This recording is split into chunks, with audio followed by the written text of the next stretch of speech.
ሰላም ጤና ይስጥልኝ ውድ የቲአርቲ ሚዲያ ቤተሰቦች በያላችሁበት የዓለም ዳርቻ ሰላም ፍቅር ጤንነት በጎነት ከናንተ ጋር ይሁን እንዴት ናችሁ ዛሬም ተመልሰን መተናል በአዲስ ሐሳብ በአዲስ ርዕሰ ጉዳይ ተመልሰን መተናል ክርስቶስ ተንሥአ እሙታን በአብይ ኃይል ወሥልጣን አሰሮ ለሰይጣን አግዓዞ ለአዳም ሰላም እምይእዜሰ ኮነ ፍስሐ ወሰላም እንኳን አደረሰሽ እንኳን አብሮ አደረሰን በዓል እንዴት አለፈ እግዚአብሔር ይመስገን ቆንጆ ነበር አንተ ጋርስ በጣም ጥሩ እግዚአብሔር ይመስገን በጣም ጥሩ ነበር እንደ ግልም እንደ ሚዲያም በጣም ጥሩ በዓል ነበር ያው በዓል ካለፈ በኋላ ብዙ አጀንዳዎች ተፈጥረው ትንሳኤውን እንድንረሳ ሊያደርጉ የሚችሉ ያው ትንሳኤ የሚረሳ አይደለም ግን ያው ወሳኝ የሆኑ ጉዳዮች ተነስተዋል እስቲ የሰሞኑ ጉዳይ እንዴት ነው እስቲ እንዴት እናንሳው እስቲ እንግዲህ ሰሞኑን ከሁለት ቀን ምናምን በፊት ነው የሆነ ቪዲዮ ተቆራርጦ ነበር ያየነው ቲክቶክ ላይ ሁላችንም ምንድነው በብፁዕ አቡነ ገብርኤል በፍኖተ ጽድቅ ሚዲያ ላይ ሄደው እመቤታችን ቤዛዊት አትባልም ብለው አስተምረዋል እንደዛ ከማለታቸው ውጪ ሊጠቀማት አትደንግጡ የምትለው ቃል አለች እና ካየው ከዛ በኋላ ነው በጣም ብዙ ሰው ገብቶ ያየው ቪዲዮውን ሁላና ደጋግመውታል የሆነ እንዴት ተረዳውት መሰለ እንደ ሚዲያም እንደ ክርስቲያንም እንደ አንድ ግለሰብም የሆነ በቃ ታቅዶበት ታስቦበት የተለቀቀ ነው የሚመስለው ምክንያቱም ያ ቪዲዮ ተሰራ የተባለው በስቅለት ዕለት ነው አርብ እንግዲህ እኔ እስከማውቀው እንደተማርኩትም በህማማት መሰብሰብ አይቻልም ጾም ጸሎት ስግደት ብቻ ነው ያለው ስፔሻሊ ደግሞ አርብ ዕለት የስግደት ቀን ነው እሳቸው አዳራሽ ውስጥ ምን ያደርጋሉ ነው እሺ ቀድሞም የተሰራ ቪዲዮም ሊሆን ይችላል አርብ ዕለት መልቀቅ ለምን አስፈልገ በስቅለት ዕለት ኦሬዲ እኮ ሰው ይታወቃል ቤተክርስቲያን ነው ያለው ስግደት ላይ ነው ያለውና ለምንድን ነው የሳቸው አነጋገር ፍጹም ልክ አይደለም እና አንዳንድ ሰው ምን አየው መሰለ እኔም አንዱ ስለሆንኩኝ ክህነትን አታከብሪም የሚባሉ በጣም ብዙ ኮሜንቶች አሉ ቤተክርስቲያን ቅዱስ ሲኖዶስ ክህነትን እስካላነሳ ድረስ ክህነትን አከብራለሁ የጳጳሱን ሐሳብ ግን አልቀበለውም ፐርሰናሊ ማለት ነው መቀበለው ሐሳብ ስላልሆነ አሁንም ደጋግሜ እናገራለሁ የብፁዕ አቡነ ገብርኤልን ሐሳብ አልቀበለውም እኔ ብቻ አይደለም ቤተክርስቲያናችን አትቀበለውም የምንፍቅና ትምህርት ነው ያስተማሩት እኔ ግን እስቲ ነገሮችን ከስር መሰረቱ ለማየት እንሞክርና እንዳልሽው የተላለፈው ፕሮግራሙ አርብ ዕለት ነው ተብሏል እንግዲህ ላይቭ ስትሪም ሆኖ ከሆነ ቀደም የተባሉ ሐሳቦች ይነሳሉ ለምን አርብ ዕለታ እሳቸው እዛ ምን ያደርጋሉ ምናልባት አርብ ዕለታ ሁሉም ክርስቲያን በቤተ መቅደስ ተገኝቶ የክርስቶስን ስቃይ የክርስቶስን ሕማም ያሰበ የሚሰግድበት ቀን ነው ሁሉም ክርስቲያን የዛኔ ምናልባት በህመም ያለ ካልሆነ በስተቀር በጣም አስገዳጅ ሁኔታ ውስጥ ሆኖ ካልሆነ በስተቀር ቤተክርስቲያን የሚቀርበት ዕለት አይደለም አርብ ዕለታ ያ ሆነ ምናልባት ያ ቪዲዮ አርብ ካልሆነ ደግሞ የተቀረጸው ጾም ውስጥ ተቀርቦ ለምንድን ነው አርብስ መለቀቅ የተፈለገው የሚለው ራሱን የቻለ አንድ ጥያቄ ነው ወደ ብፁዕ አቡነ ገብርኤል ሐሳቦች ምንም ጥያቄ የለም ብዙ ሊቃውንቶች ብዙ ሐሳብ አንስተዋል አስተምሮቱ የቤተክርስቲያን አስተምሮት እንዳልሆነ በደንብ ዘርዝሮ ተናግረዋል እሱን ሐሳቦች አንዳንድ ሐሳቦች እናነሳለን ከዛ በፊት ግን እስቲ የተለቀቀበትን ሚዲያ ፍኖተ ጽድቅን እንመልከት ያው ይሄንን ስናነሳ ግልጽ ስለሆነ የምናነሳበት ርዕሰ ጉዳይ ወደ ኋላ መለስ እንበል ምናልባት የዛሬ 2 ዓመት 3 ዓመት አካባቢ ይሄንን ሚዲያ የሚከታተሉ የቲአርቲ ሚዲያን በደንብ አድርገው ያውቁታል ብዬ አስባለሁ ይሄንን ጉዳይ በደንብ አድርገን ያኔ ተናግረን ነበር እቺ ቀን እንደምትመጣ ምናልባት ከዚህም የከፋ ነገር እንዲመጣ ተናግረን ነበር ከአንድም 3-4 በላይ ፕሮግራሞችን ከላይ ሊንክ እናስቀምጥላችኋለን ይዩት ምዕመናን ማለት ነው ከዚህ የባሱ ደግሞ ሌላ የምንፍቅና ትምህርቶች የሚተላለፉበት የነበረ ጉዳይ እንደመሆኑ መጠን ከዛ በኋላ በይቅርታ ተብሎ ቲክቶከሮች ተሰብስበው የተወሰኑ ሰዎች የሆነ ሆቴል ላይ ተሰብስበው የይቅርታ ፕሮግራም አደረገ ተብለው ከዚህ በኋላ ቤተክርስቲያን ላለመበደል ፕሮግራም ተሰራ የዛ ገነም ፕሮግራም ሰርተን ነበር ይቅርታው ከልብ ከሆነ እሰየው ቤተክርስቲያን ይቅርታ ቤት ነች ካልሆነ ግን አሁንም ነገ ያስፈራናል ብለን ተናግረን ነበር ያኔ ያስቸገሩ የነበሩት ቤተክርስቲያን ውስጥ ያሉ ትላልቅ መምህራን የምንላቸው ቤተክርስቲያን ትላልቅ ሰዎች የምንላቸው እናንተ ማን ሆናችሁ ነው ፍኖተ ጽድቅን የምትናገሩ የሚል ሐሳቦች በጣም ዘወትር መጥተው ነበርና ውጤቱን አሁን እያየን ይመስለኛል ፍኖተ ጽድቅ ከአንድም 2 3 4 5 ጊዜ በጣም እንዲህ አይነት ሐሳቦችን እያነሳ በቤተክርስቲያን አባቶች ቤተክርስቲያን ሊቃውንት በደንብ እየተገጸጸ እዚህ ደርሷል ይቅርታ ከዚህ በኋላ አይለመድም በሚል አይነት ሁኔታ መጥቷል በቅርብ ጊዜም የኢኦቲሲ ቴሌቪዥን ጣቢያን ወደ 50 ሚሊዮን ብር በጀት በመመደብ ሰርቶ አበርክቷል ጥሩ ሰየው ቅዱስ ፓትርያርኩም በቅርቡ ሄደው የፍኖተ ጽድቅ አጠቃላይ ያለውን የሮቶ ፋብሪካውን የነዳያን ምገባውን ሄደው ተጎብኝቷል። ቅዱስ ሀሳብ ነው። እንዴት ሄዱ፣ በምን ሁኔታ ሄዱ፣ በማን በኩል ሄዱ፣ እንዴት ሊሄዱ ይቻሉ የሚለውን ነገር እንደው እናውራው ካለን ብዙ ነገር ማውራት እንችላለን። እሱ ይቅር። ፍኖተ ጽድቅ ዓላማው ምንድን ነው የሚለውን ነገር በደንብ ማጤን ያለበት ይመስለኛል። እኔ ዓላማው ቤተክርስቲያንን ሁልጊዜ እንደዚህ አይነት አጀንዳዎችን እየሰጠ ማሸበር ነው ስራው። አንደኛ የምንፍቅና ትምህርቶችን ማስተላለፍ ነው። ይሄንን በደንብ እያየን ስለሆነ እኔ ስላልኩ አይደል እራሳቸው እያደረጉት ያሉት ነገር ስለሆነ ምናልባት የመዝሙር የዜማ መሳሪያ ምናምን ተብሎ ነበር የሆነ ጊዜ ለሚዲያ ፍጆታ ይመስል ይሄን ከዚህ በኋላ እንጠቀም ይሄን አንጠቀም ተብሎ ተወገደ። አሁንም ከጀርባ ይጠቀሙታል፣ ያንን ነገር ይጠቀሙታል። ከዚህ ኮምፔር ኤንድ ኮንትራስት አድርገን የዘፈን ሙዚቃን የመዝሙሩን እንደዚህ ሁለቱን እያወዳደር ይሄ ከዚህ ተወሰደ ይሄ ከዚህ ተወሰደ እያልን አቅርበን ነበር። ያኔ ምዕመናን የዋ ምዕመናን የሚያዳምጡ ምዕመናን አይተው ይሄ ነገር እንዴት ነው ብለው በአይነ ቁራኛ ሲያዩ ነበር። አብዛኛው የክርስቲያን አገልጋዮች ግን ይህንን ነገር በችልተኝነት ነበር ሲያልፉት የነበረው። ያኔ በችልታ መታለፉ ዛሬ ላይ እንዲህ አይነት የኑፋቄ ትምህርቶች እንዲተላለፉ ተወስኗል። በችልታ ከማለታቸውም ባሻገር እኛ ላይ በጣም ብዙ ሰዎች ተነስተው ነበር። በጣም ኢቭን እኛ የምናዘጋጀው ማዕዶስ ፕሮግራም እኮ አለ እኮ ማለት እንደው አስፈላጊ አይደለም እንጂ ኢቲአርቲ ሚዲያ ባለበት ቦታ ላይ አንሄድም የሚሉ ሰዎች ነበሩ። እዛ ስለተናገረን ጉባኤ ስንጠራቸው የሚቀሩ ሰዎች አሉ፣ ያቺን ቂም በማስደረግ ማለት ነው። ግን እግዚአብሔር ይመስገን ነገሮቹን ላልፎ ዛሬ ላይ እየተገለጠ ነው ሁሉ ነገር። ይሄ በማር የተጠቀለለ መርዝ መሆኑን ሁሉም በደንብ አድርጎ እያየው ጠያቂ ትውልድ ስለመጣ ነው። በነገራችን ላይ አሁን ጳጳስም ማስተማረ፣ ካህንም ማስተማረ፣ መምህርም ማስተማረ ሰው ዝም ብሎ ጳጳስ ናቸው ብሎ መቀበል ቀርቷል። ቆም ብሎ መጠየቅ የሚጠይቅ ህዝብ ስለመጣ ማንም ቢያስተምር ለውጥ የለውም። ለዛ ከዚህ ማምለጥ ደግሞ እንግዲህ በጣም ከባድ ይመስለኛል። በነገራችን ላይ የብፁዕ አቡነ ገብርኤል ብቻ መልእክት ብቻ አይደለም። በጣም እጅግ በጣም ብዙ እንዲህ አይነት የኑፋቄ ትምህርት ያላቸው የትምህርት ይዘቶች ሲለቀቁ ነበር፣ የወረዱም ነበር። እንደገና ደግሞ ይህ ትምህርትም ደግሞ ትክክል አለመሆኑ ታውቆ የቤተክርስቲያን ሊቃውንቶች የቤተክርስቲያን አባቶች ይሄ ነገር አግባብ እንዳልሆነ ትክክል እንዳልሆነ እየተናገሩላ በማን አለብኝነት ቪዲዮንም እስካሁን የማጥፋትም የማውረድም ነገር አላደረጉም።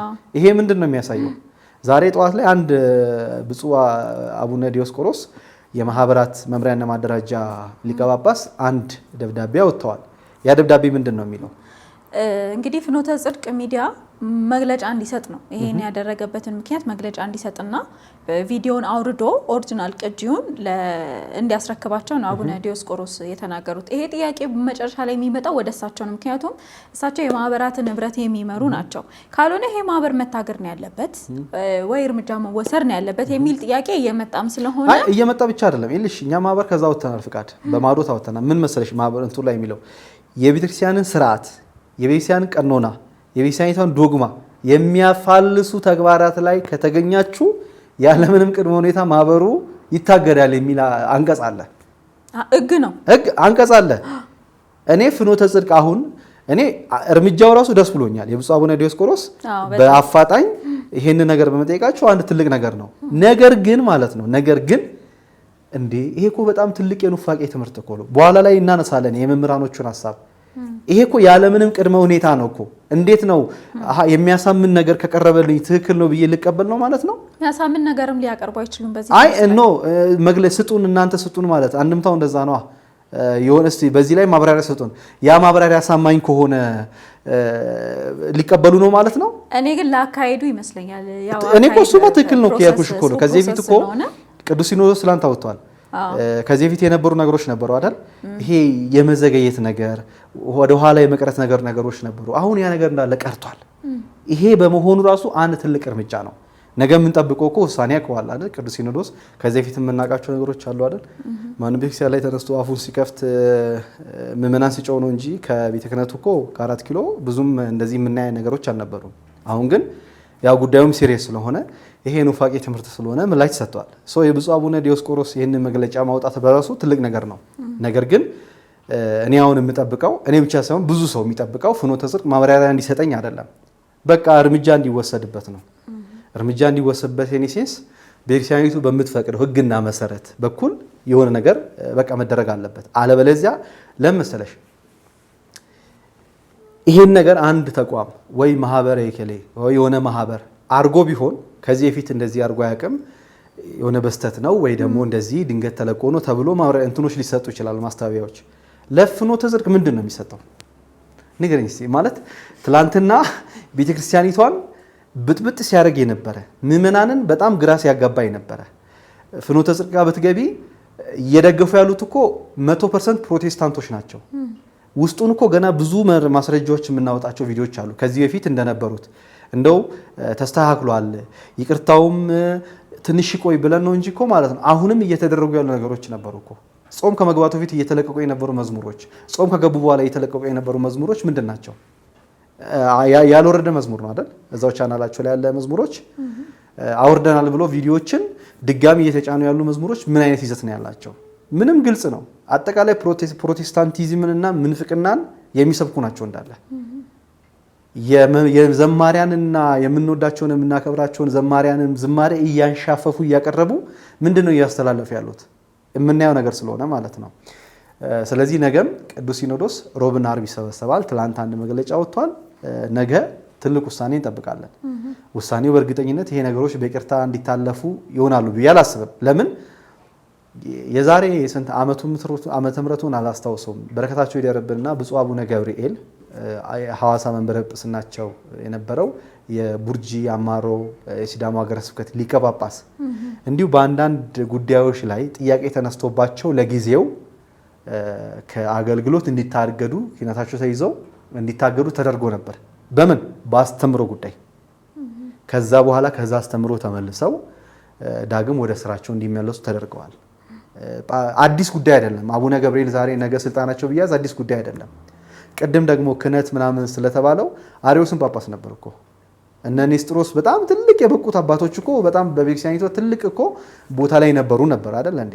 ስለዚህ ጳጳስ ስለሆነ ሲሳሳት ዝም የሚባልበት ጊዜ ላይ አይደለንም። ቤተክርስቲያን ደግሞ እንደዚህ አይነት አስተምሮም የላትም። ከእመቤታችን ደግሞ ከክህነትም በላይ ነች፣ ትበልጥብናለች። እመቤታችን እንኳን ብቻ አይደለም፣ አጠቃላይ በቤተክርስቲያን አስተምሮ ላይ አንድ የሳተ ሰው እንዴ እንደዛ ከሆነ እናሰግድ። እነ በጋሻው ለምን ታገዱ? ከቤተክርስቲያን ለምን ታገዱ? የምንፍቅና ትምህርት ነው። ምን እኮ ምንፍቅና ስላስተማሩ አይደል? እና ጳጳስ ስለሆኑ ያ ነገር ይቀራል ማለት ነው? አይቀርም። ሌላው ደግሞ በጣም መታረም ያለበት ጉዳይ እኔ ከዚህ በፊት ሰርተናል። ብፁዕ አቡነ በርናባስ ላይም ሰርተናል ከዚህ በፊት። አይ ቲንክ አቡነ በርናባስ አይደል እግረኛው ሚዲያ ላይ ቀርቦ ይሄ አህያ ይበላል አይበላም ከሚለው ጉዳይ ላይ ቀሲስ ዶክተር ዘበነንም እዚህ ጠርተን ጋብዘን ነበር። ፉክክ አሁን እንትን እየተደረገ ነው። እሳቸው አልተባሉም፣ እሳቸው ለምን ይባላሉ? እሳቸው እንደዚህ ለምን አልተባሉም? እንደዚህ ለምን ይባላሉ? አሁን አንዳንድ ደግሞ በጣም በኦሮሚያ ሲኖዶስ በሚል ፔጅ እያየሁኝ ብፁዕ አቡነ ፊሊጶስ ጋር ብፁዕ አቡነ ፊሊጶስ ያለ ወላዲተ አምላክ አማላጅነት ዓለም አይድንም ብለዋል። እሳቸው ሳይወገዙ እንዴት እንደዚህ ይወገዛሉ? ኮምፔሬንት ኮንትራስቱ ምን አመጣው እዚህ ጋር? ሌላ ደግሞ በዘር ካባ የሚሸፈኑ ነገሮች እየመጡ ነው። እዚህ ጋር በደንብ ሊሰመርበት ይገባል። ሳሪ ምንፍቅና ትምህርት በዘር አይሸፈንም። አንድ ሰው ምንፍቅናን ሲያስተማረ ሰው የእንትን ዘር ነው ዘሩ አያድነውም። እዚህ ጋር የቆምንለት ሃይማኖት ነው እንጂ ዘር አይደለም። እዚህ ጋር አይገናኝም። ይሄ በጣም መለየት አለበት። እንዲህ አይነት ጎራዎችን እያየው ስለሆነ ነው። ነገ አንድ ሰው የፈለገውን ነገር ሌላ ሀገር ማጥፍቶ በዘሩ ሲደበቅ ከዘሩ ከቨር ሊያደርገው ነው ማለት ነው። አማራም ይሁን ኦሮሞም ይሁን ትግሬም ይሁን ጉራጌም ይሁን ያ ሰው ምንፍቅና ካስተማረ መናፍቅ ነው። በዘሩ ማንም ካባ አይደረግለትም። እንዲህ የሚያደርጉ ሰዎች ይሄንን ትምህርት የሚፈልጉ ናቸው ማለት ነው ብዬ ነው የምወስደው እኔ። የእሳቸው ትምህርት ትክክል ነው ብሎ የሚከራከሩ ሰዎች በዛ ትምህርት ትክክል ነው ብለው የሚያምኑ ናቸው ወይ እዛ ትምህርት ውስጥ ያሉ ናቸው።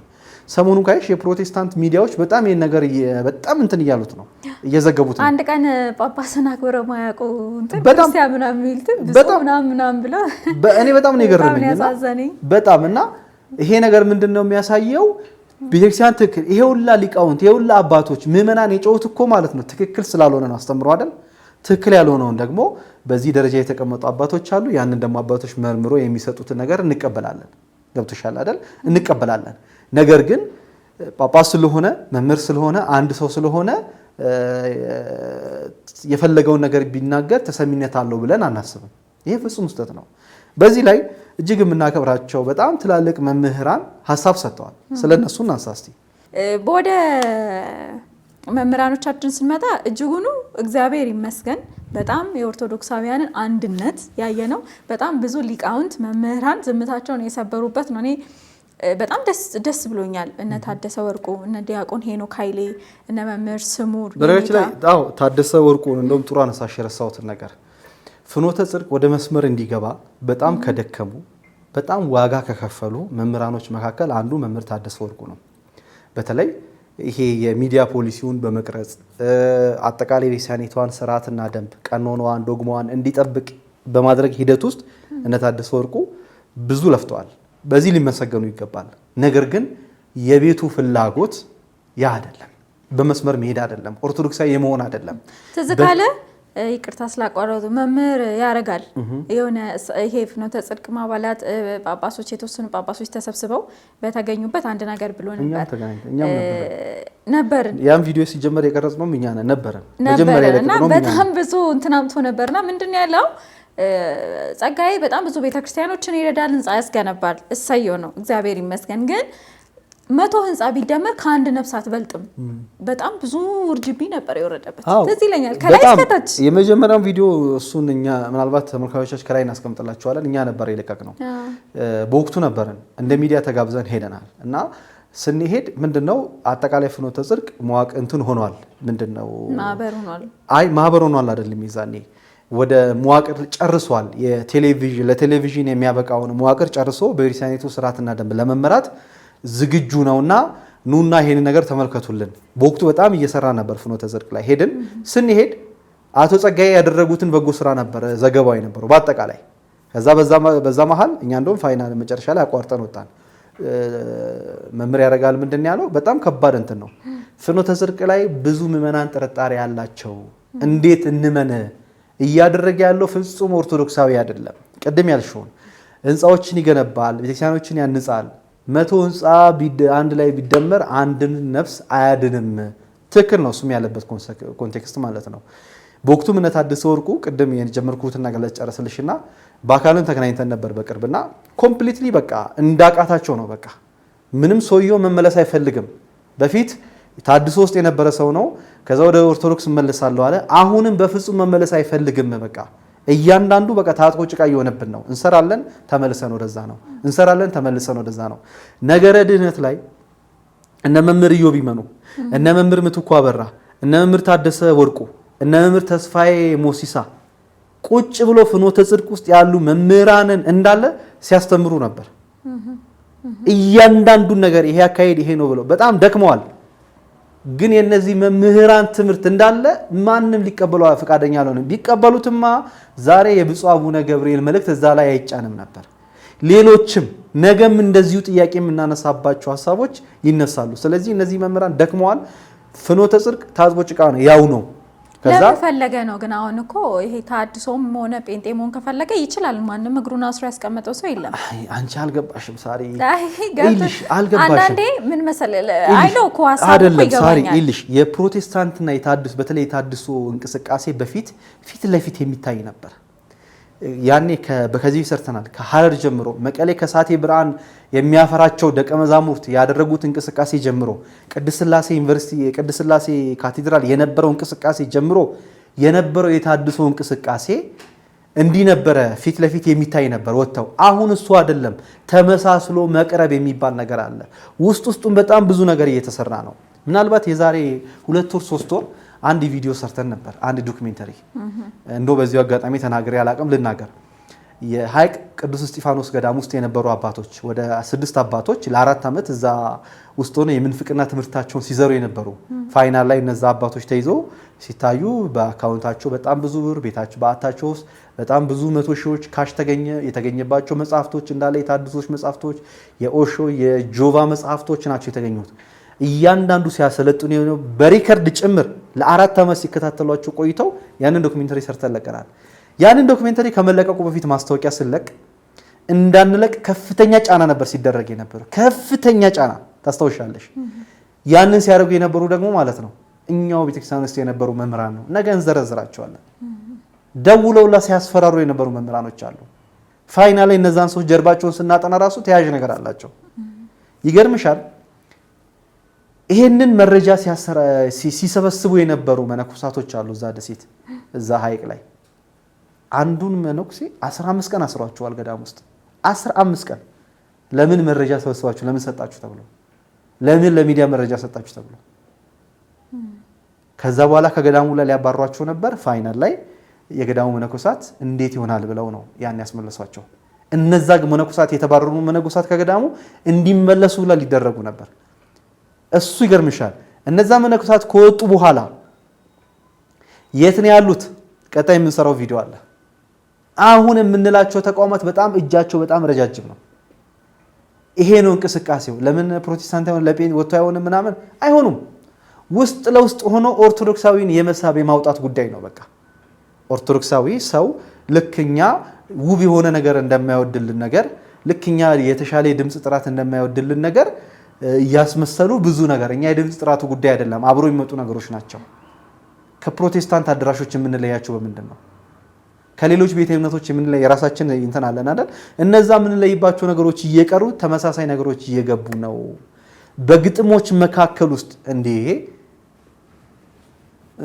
ብዙ ነገር አለ ሳሪ እኔ አሁን የሆኑ ጊዜ ላይ የሚመለሱ ሰዎች አልበዙብሽም አገልጋይ የነበሩ ትላልቅ ታድሶ ውስጥ የነበሩ ፕሮቴስታንት ውስጥ የነበሩ ምናምን እስቲ እኔ አሁን ለምሳሌ ወንድማችን ዲያቆን ሐዋዝ ተመልሷል አይደል በደንብ ጊዜ ወስዶ እንግዲህ ኢጃት በጣም ረጅም ጊዜ ሰርቶበት ከ8 ወር በላይ ሰርቶበት ተመልሷል የሐዋዝ መመለስ በደንብ ነው ያቃጠላቸው ታድሶዎችና አሰግድም በጣም በዛ ደረጃ የተመለሱ አሉ ድንገት ተመለሱ ሲባል ነው የምንሰማው አይደል ከሱ ጋር አሁን ዘማሪ እዝራም በሱ ልክ ደረጃ ነው አይ ሌሎችን ማን ለማለት እንደፈለኩ ብዙ ይገባቸዋልና ነገ የምንሰራባቸው ወዲያው ደግሞ ወደ አገልግሎት የሚገቡ አሉ ደግሞ እኔ ማን ፈቃድ እየተጣጣቸው እንደሚገቡ ማለት እሱ ነው መልሽና እየተሰሩ ያሉ በጣም ከባድ አሁን እየመጣለ የታድሶ እንቅስቃሴ በፊት እንደምናየው አይደለም ተመሳስሎ መቅረብ ብዙ ነገር እያመጣ ነው መዝሙሮቻችን ካየሻቸው የሆነ ሰዓት ላይ በነበጋሻው ጊዜ የነበረው ኮምፕሊትሊ የመዝሙር ስታይል ተቀይሮ ነበር ከዛ በኋላ ተመልሰው ወደ ቤተክርስቲያኒቷ ዜማና አስተምሮ እየመጡ ነበር አሁን ትንሽ ወደዛ የመውጣት ነገር አለ በጣም የመውጣት ነገር በተለይ ሰሞኑን የሚመጡ በጣም ይሄ ገና እንደው ቤተክርስቲያኒቱን አስተምሮ በደንብ ጠንቅቆ የማያውቁ ልጆች ያደረጉት ያሉት እንቅስቃሴ በጣም ከባድ እንቅስቃሴ ነው እየሰሩ ያሉት በነገራችን ላይ ህፃናቶቹ ላይ ህፃናት ዘማሪዎች ላይ በደንብ እየተሰራ ነው ማንን ለማለት እንደተፈለገ የሚገባቸው በደንብ ነገ ከነገ ወዲያ ከዚህ በኋላ ይልሽ ከቤተክርስቲያን ክብር የሚበልጥ ነገር የለም ከአንዲት ቤተክርስቲያናችን የሚበልጥ ነገር የለም መስተካከል ያለበት ነገር መስተካከል አለበት እኛም ነገ እናልፋለን እኛም ነገ ከመንገድ ከሳተን እንዲሁ የሚያርመን እንዲሁ የሚኮረኩመን ሰው መምጣት አለበት ገብቶሻል አይደል እንደ በፊቱ ተመሳስሎ ነገሮች ከጠፉ በኋላ መጫው አስፈላጊ አይደለም አሁን ይሄ የፍኖተ ጽድቅ እያደገ የመጣው ነገር ነው አንዳንዶቹ እኮ ይላሉ ኢዩቲሲ እንዳይናገር በስቱዲዮ ገንብቶለት አፉና ሲዞታል ለማህበረ ቅዱሳን እንደዚህ አርጎ ይሄን ያህል ብር ሸፍኖ እንዲ ብሏል ለሰንበዲ እንደዚህ ብሏል እኔ በእርግጠኝነት ኢዩቲሲ ነገ ፍኖተ ጽድቅ አጥፍቶ ጥፋተኛ መሆኑን አውቆ ዝም ካለ ነገ እሱ ላይ ዘምትበታለን ዝም ካለ ዝም አይልም ብያስባለሁ አይልም ሌላ ማህበረ ቅዱሳንን በው የትምኛው ማህበር ይላል ብያል አስብም ዝም ካሉ ግን ማለት ነው ከባድ ነው የሚሆነው ወደ መምራኑ ስመጣልሽ በጣም ደስ ስላለኝ ከዚህ ጋር ያይዤ እንግዲህ መምህር ነቃ ጥበብ ሊቀ ሊቃውንት ነቃ ጥበብ ከፍ ያለው አንድ የተናገሩ ያሰፈሩ ጽሑፍ አለ ምንድነው የሚለው ቃል በቃል ሳነብ ሊቀ ጳጳሱ ብዙ የደከሙበትን ባለጸጋውን ለማስደሰት ነው ምክንያቱም ገንዘብ ቤዛ ነው በጣም ገንዘብ ቤዛ የሆነባቸው ሰዎች በስተዋል አሁን ላይ ከዛ በላይ የመምህር ስሙርን ማንሳት እንችላለን በጣም በትክክል ገልጾታል ይሄንን ስላለ ግን አንዳንድ ሰዎች የሆነ መምህር ስሙር ላይ ሲዘምቱም ያየው ነበር ምንድነው የሚለው ቃል በቃል እመቤታችን እንደ ቃል ይሁንልኝ ያለችው ቃሏ የእርሷን ቤዛ ነው ከናንተ መኖር ይልቅ የክርስቶስ ትንሳኤ ብዙ ማስረጃ አለው ክርስቶስ አልተነሳም ላሉ ሰዎች አንድ ሊቅ የተናገረው ቃል ነው የእመቤታችን ቤዛነት እንዲህ ነው ከአቡኑ ማብራሪያና ዕውቀት ይልቅ ብዙ ማስረጃ አለው ሌላውን ብዙ ጥቅስ ትተን ይኩነኒ በከመ ትቤለኒ እንደ ቃል ይሁንልኝ ያለችው ቃል ብቻ በቂያችን ነው የመጣው ለዓለም ሁሉ ቢሆንም የተወለደው ከእርሷ ነውና ይሁንልኝ ያለችው መልሷ የእርሷም የእኛም ቤዛ ነው ደግሞስ የድንግል ማርያም ቤዛነት ምኑ ይገርማል ይህ መስቀል ቤዛችን ነው እያለ ቅዱስ ያሬድ ለመስቀሉ ዘምሮ የለምን መስቀልከ እፀ ተነብዮ መስቀልከ ለሰይጣን ሞአ ዝንቱ መስቀል ቤዛነ አሁን ቅዱስ ያሬድን እንጨቱን ቤዛ በማለት አምላክን ያደረገ ብለን እናርመው ይሆን? በፍጹም። እንኳን እሱ እኛ ስለእመቤታችን ሆነ ስለመስቀሉ ይህንን ስንል የፈጣሪን ቤዛነት ከፍጡራን ለይተን አውዱን ጠብቀን ነው። ተሳስቻለሁ ይቅርታ ማለት ጴጥሮሳዊነት ነውና ተሳስቻለሁ ይቅርታ ማለት ጴጥሮሳዊነት ነውና ቃሉን እንደሚያርሙ ተስፋ አረጋለሁ። ይሄው ለብፁዕ አባታችን ነው። እነዚህ መምህራን የጻፉት ናቸው። በጣም ብዙ መምህራን ጽፈዋል። እነ መምህር ስምዐኮነ ብዙ መምህራን ከምዕመናን አልፎ ምዕመናን ሁሉም ይሄንን ጉዳይ ተናግረውታል። በደንብ ግን እኔ አጽንኦ ሰጥቼ በጣም እንዶ ማድነቅም ትልቅ ክብር መስጠት እንፈልገው ይሄንን ቪዲዮ መጀመሪያ ላይ ቀርጾ ይሄ ነገር እንዴት ነው ብሎ ያወጣውን ሰው በደንብ አድርጌ ላደንቆ ፈልጋለሁ። ለምን እንደሆነ ታውቂያለሽ?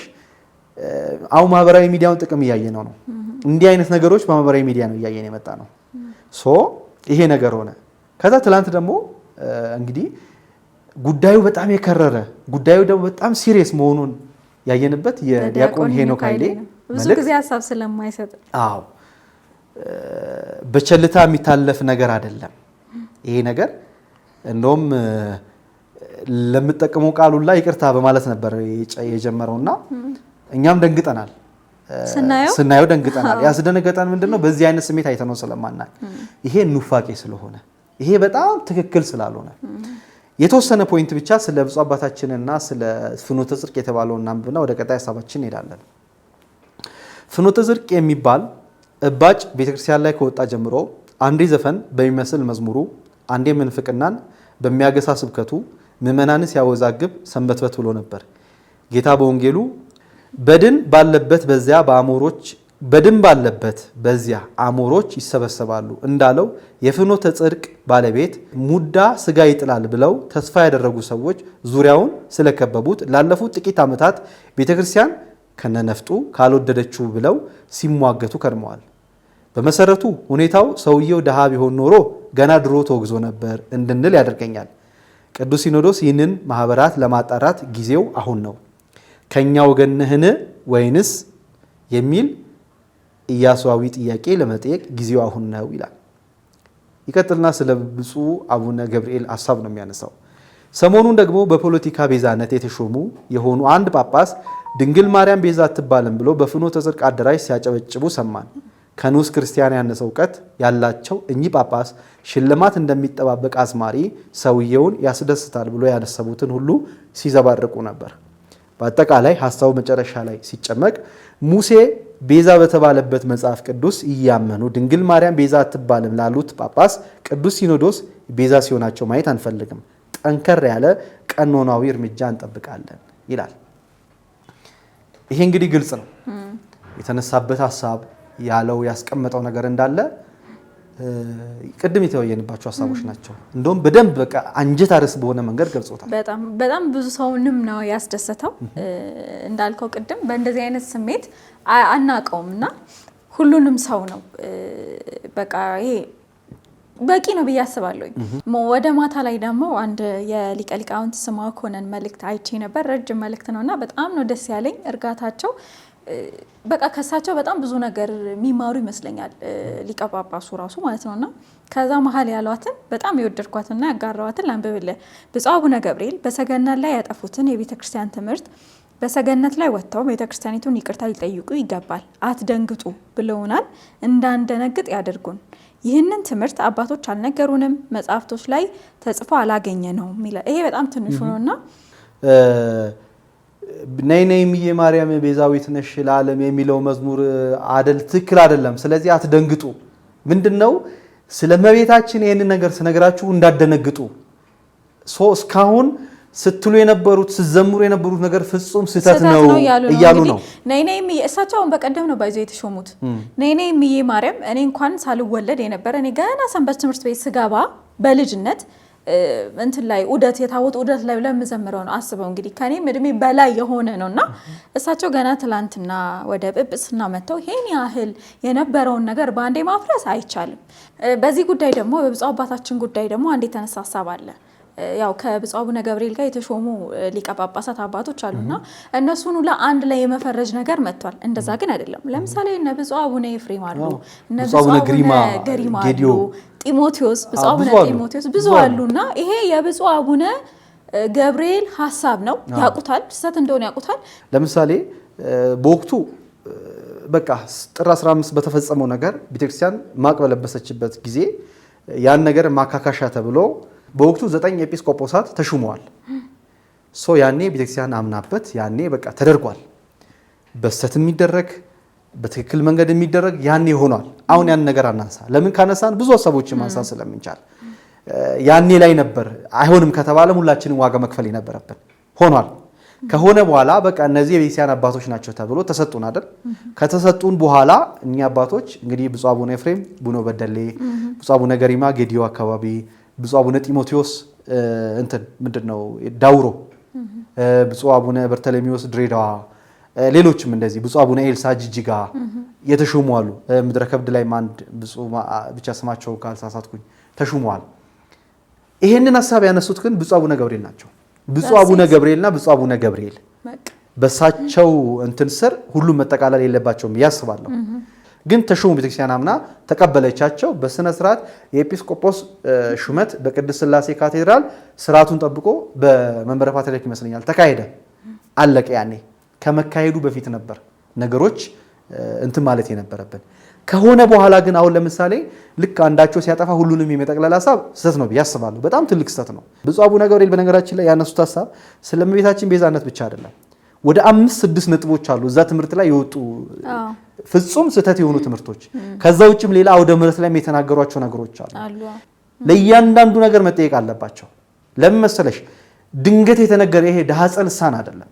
ዳህፀ ልሳን ለምሳሌ እኔና አንቺ እያወራን እዚህ ጋር የሆነ ቃላቶችን በስተት ብናገር ያ ዳህፀ ልሳን ሊሆን ይችላል። ተዘጋጅቼበት አጥንቼ በዚህ ቀን ይሄን አስተላልፋለሁ ብዬ ሄጄ የተናገርኩት ነገር ፍጹም ዳህፀ ልሳን ሊሆን አይገባም። ስለዚህ በዛ አይነት መንገድ መታየት አለበት። ቅዱስ ሲኖዶስም ለዛ ይመስለኛል ይሄን ነገር በፍጥነት ውሳኔ ለመወሰን ለነገ የቀጠረው ማለት ነው። ነገ ውሳኔ እንሰማለን ብዬ አስባለሁ። እንዲህ አይነት ሐሳቦችን ግን እንዲህ አይነት ትምህርቶችን ሊቀርፍ ሊያስተካክል ይችላል የሚባለው ዝክረ ኒቂያ እንግዲህ ሚያዝያ 20 ጀምሮ ይካሄዳል ተብሎ ይታሰባል። እሱ ላይ ብዙ ሐሳቦች ይጠራሉ ብዬ አስባለሁ። በተለይ የሚያጨቃጭቁን ሐሳቦች ከዚህ በፊትም ያው የእመቤታችን ጥንተ አብሶ ሐሳቦች ላይ ተነስቶ የነበረውን ነገር ታውቂዋለሽ። በጣም ብዙ ነገር ሐሳቦች ነበሩ። ግን በዚህ መሃል እየተደሰቱ ያሉት ማን ናቸው ካልሽኝ ጴንጤ ነው። በቃ ፕሮቴስታንቶች ናቸው። ኮሜንት ብትገቢ የምታየው እንዳለ ፕሮቴስታንቶች ናቸው። ኦርቶዶክሳዊ ሆኖ በዚህ ሐሳብ የሚስማማ የለም። ፍጹም ኦርቶዶክሳዊ ሆኖ ፕሮቴስታንት ካልሆነ በስተቀር ኦርቶዶክሳዊ ሆኖ ፕሮቴስታንት መሆን አይቻልም። ኦርቶዶክሳዊ ነው በቃ። ሲጀምር የኦርቶዶክሳዊ ሁለት እግር አለኝ ብለሽ ሁለት ዛፍ ትወጫለሽ እንዴ? አጣጣም እኛ አንድ በጣም እኔ ክርስቲያን ነው ኦርቶዶክስ በመሆኔ በጣም ደስ የሚለኝ ፕራውድ ማድረገው በማይመለከተኝ ጉዳይ አልገባም። አሁን በፕሮቴስታንት የሆነ ሰው ቢጣላ የሆነ ሰው ፓስተር ምናምን ቢጣላ አልገባም። ምክንያቱም ጉዳይ አይደለም፣ አይመለከተኝም። እነሱ ግን የራሳቸው ጉዳይ ለምን እንደፈለጉ እነሱ ግን ትላንትና ቅዱስ ሲኖዶስ ያወጣውን መግለጫ ነው ቲክቶክ ላይ ያጋራሁት። 1800 ኮሜንት አለው። 1700 ምናምን ኮሜንቱ ጴንጤና ተሐድሶ ነው ያለውና ምንም መልስ አልሰጥም። ግራ ገብቶኝ ዝም ነው ያልኩት።